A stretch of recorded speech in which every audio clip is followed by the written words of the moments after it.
왕건이 고려의 왕이 되고 평화로운 시간을 보내고 있었던 바로 그때 후백제의 견훤은 후삼국을 통일하겠다는 야심을 품고 조용히 힘을 키우는 중이었습니다. 견훤은 왕건보다 나이가 10살 많았고 후백제의 왕이 되기 전에는 모두가 인정할 만큼 용맹하고 지략도 뛰어난 장군이었는데요. 견훤은 지난번엔 방심을 해서 애송이 왕건놈에게 졌지만 다시 싸우면 절대 지지 않을 것이야 라며 왕건에게 복수를 하기 위해 이를 갈고 있었습니다. 그리고 얼마 후 충분히 힘을 모은 견훤은 드디어 전쟁을 시작합니다. 견훤은 제일 먼저 지금의 문경세제 근처에 있는 신라의 성 금품성을 단숨에 함락시켜버리는데요. 깜짝 놀란 신라의 왕은 왕건에게 도움을 요청해 함께 견훤을 물리치자고 합니다. 그래서 왕건은 부하에게 먼저 1만의 군사를 주어 출발시킨 다음 자신도 즉시 5,000명의 기병을 이끌고 금품성으로 출발했죠. 하지만 금품성은 사실 견훤이 왕건과 신라를 속이기 위한 미끼였습니다.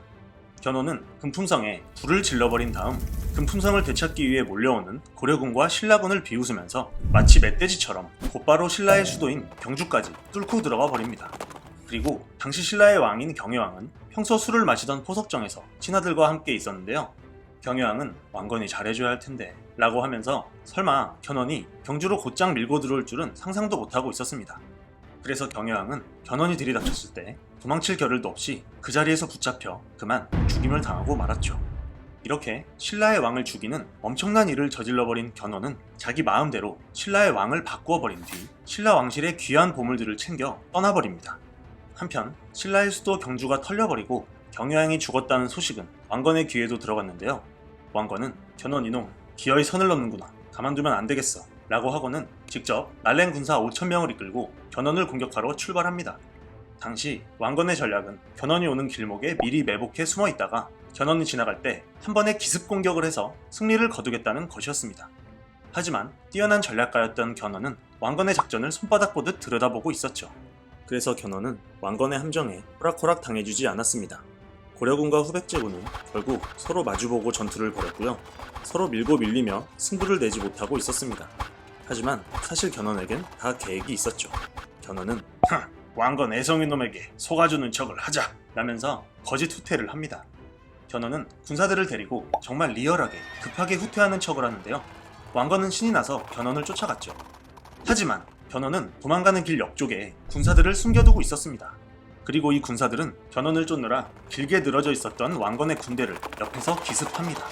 당시 왕건은 아니 쟤들이 왜 저기서 나와? 라며 완전 당황을 했는데요. 아무리 왕건이어도 군사들이 길게 늘어진 상태로 갑자기 허리를 기습당했기 때문에 제대로 대응을 할 수가 없었습니다. 견훤은 애송이놈 역시 내 손바닥 아니로군 이라며 왕건을 비웃고는 모두 뒤를 돌아 놈들을 쳐라 라며 갑자기 군사들을 돌려서 왕건의 군대를 공격합니다. 이렇게 견훤을 추격하던 왕건은 순식간에 쫓기는 신세가 되고 말았는데요. 견훤은 화려한 옷을 입은 놈이 왕건이다, 놈을 잡아라 라고 하면서 왕건이 있는 곳으로 계속 돌진해 오기 시작했습니다. 왕건은 이런 큰일이다, 내 운명도 여기서 끝인가? 하고 한탄을 하는데요. 바로 그때 왕건의 부하 한 사람이 나섭니다. 그리고 그의 이름은 바로 신순겸이었죠. 신순겸은 역사책에 용맹하고 충직한 장수라고 나와 있는데요. 왕건과 함께 동고동락하던 왕건의 오른팔이었습니다. 신순겸은 전하, 옷을 벗어 제게 주시고 어서 여기서 빠져나가십시오 라고 말하는데요. 자기가 대신 왕의 옷을 입고 후백제군을 유인하려는 것이었습니다. 하지만 이럴 경우 신순겸은 죽게 될 것이 뻔했죠. 왕건은 자기 대신 부하를 죽게 하는 것이 슬펐지만 자기가 여기서 잡힌다면 고려라는 나라 전체가 끝장나버리는 것이었기 때문에 눈물을 머금고 신순겸에게 옷을 벗어줍니다. 그리곤 일반 백성의 옷을 걸쳐 입고 가까스로 도망쳐서 전쟁터를 빠져나오는데 성공하죠. 하지만 그곳에 남겨진 고려 군사들의 운명은 처참했습니다. 그들은 왕건이 탈출할 시간을 벌어주기 위해 목숨을 포기하고 싸웠는데요. 신순겸을 비롯해 왕건이 아끼던 장군들이 무려 8명이나 전사하고 5,000명의 병사들이 전멸을 하고 말았습니다. 이렇게 비록 견훤에게서 살아남긴 했지만 왕건은 군사를 너무 많이 잃은 나머지 당분간 견훤과 정면 승부를 벌이기는 어려운 처지가 되었습니다. 반면 견훤은 신이 나서 왕건에게 빼앗겼던 나주를 되찾고 경상도 지역에 있던 성들을 차례차례 공격해 함락시켜버립니다. 비로소 견훤이 한반도 최강의 세력가로 떠오른 것이죠. 그리고 한창 세력을 떨치던 견훤은 929년 12월 고려군 3,000명이 숨어있던 고창을 포위합니다. 고창은 지금의 경상북도 안동의 옛 이름인데요. 당시 고려에게 남겨진 유일한 경상도 땅이었습니다. 견훤은 이번에도 쉽게 고창을 손에 넣고 왕건이 잡으러 개성으로 가자! 라고 말합니다. 하지만 견훤의 가장 큰 약점은 자꾸만 방심을 한다는 거였죠. 견훤은 계속되는 승리에 취해 어느새 또 방심을 하고 있었습니다. 반면 왕건은 고창을 지키기 위해 그가 숨겨두었던 히든카드 유군필을 꺼내듭니다. 유군필은 용맹하기로 따지면 한국사 전체에서도 5손가락 안에 들 정도로 대단했던 장군이었는데요. 말에 올라탄 채로 창과 칼을 쓰며 맨 앞에서 적진을 휘젓고 다니는 황소 같은 장수였습니다. 유군필은 주군, 제가 기회를 봐서 적진을 무너뜨려 버리겠습니다 라며 자신감을 내비치는데요. 실제로 그는 견훤이 방심한 틈을 타 진짜 황소처럼 돌격을 시작합니다.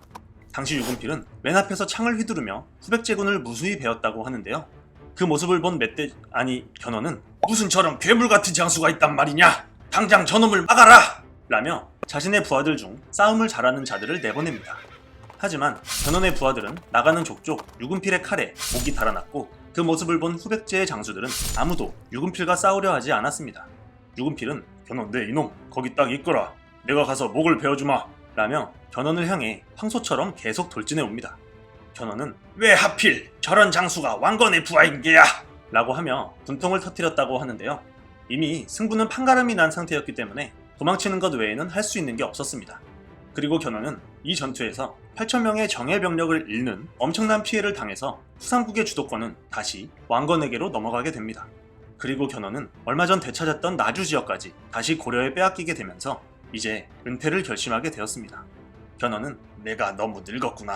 이제 똑똑한 내 아들 금강이에게 왕위를 물려줘야겠어 라고 말하며 이제 자신은 물러나고 넷째 아들 금강에게 왕위를 물려주려고 합니다. 그런데 넷째 아들 금강이 왕위에 오르는 것을 못마땅하게 여긴 첫째, 둘째, 셋째 아들들이 반란을 일으킵니다. 이 아들들은 아버지인 견훤을 금산사라는 절에 가둬버리고는 동생 금강은 죽여버리는 해서는 안 될 짓을 저지릅니다. 그리고 화가 머리끝까지 난 견훤은 필사적으로 금산사를 탈출해 왕건 쪽으로 귀순을 해버리게 됩니다. 왕건은 견훤이 자신을 찾아오자 의외로 그를 따뜻하게 맞이하는데요. 견훤을 형님으로 대접해주고 후백제 출신의 사람들을 하인으로 붙여줘서 견훤이 편안하게 지낼 수 있도록 해줍니다. 그리고 이 소식은 곧 신라에도 전해져서 신라의 왕이었던 경순왕도 신하들을 이끌고 왕건을 찾아와 귀순을 하게 되죠. 자, 이제 남은 것은 견훤이 없는 이빨 빠진 호랑이와도 같은 후백제뿐이었습니다. 그래서 왕건은 이제 끝을 볼 때로군 이라고 하면서 드디어 마지막 전투를 준비하죠. 그리고 당시 견훤도 자기가 세운 나라를 스스로 끝내기 위해 고려군의 부지휘관이 되어 참전을 합니다. 전투 당일 고려군과 백제군은 강 하나를 사이에 두고 맞서게 됐는데요. 갑자기 후백제군 진영이 술렁술렁거리기 시작했습니다. 그리고 그 이유는 바로 고려군의 맨 앞에 견훤이 있었기 때문이었죠. 후백제군들은 자신들의 아버지와도 같은 견훤이 고려군의 선두에 서 있자 완전히 멘탈이 부서져 버렸습니다. 그리고 그들 중 많은 수가 눈물을 흘리면서 무기를 버리고 항복하거나 전투를 포기해버렸죠. 이렇게 후백제군은 싸우기도 전에 무너지기 시작했고요. 왕건은 이 기회를 놓치지 않고 유군필을 출격시켜서 백제군을 순식간에 무너뜨려버립니다. 그리고 후백제군의 총사령관인 신검도 결국 싸움을 포기하고 백기를 들어올리게 되죠. 이렇게 왕건은 결국 후백제를 무너뜨리고 약 40년간 이어진 혼란의 후삼국 시대의 마침표를 찍게 되었고요. 궁예와 견훤에게서 살아남고 후삼국을 통일하는 데 성공합니다. 자, 지금까지 왕건의 후삼국 시대에서 살아남기 영상을 보여드렸습니다.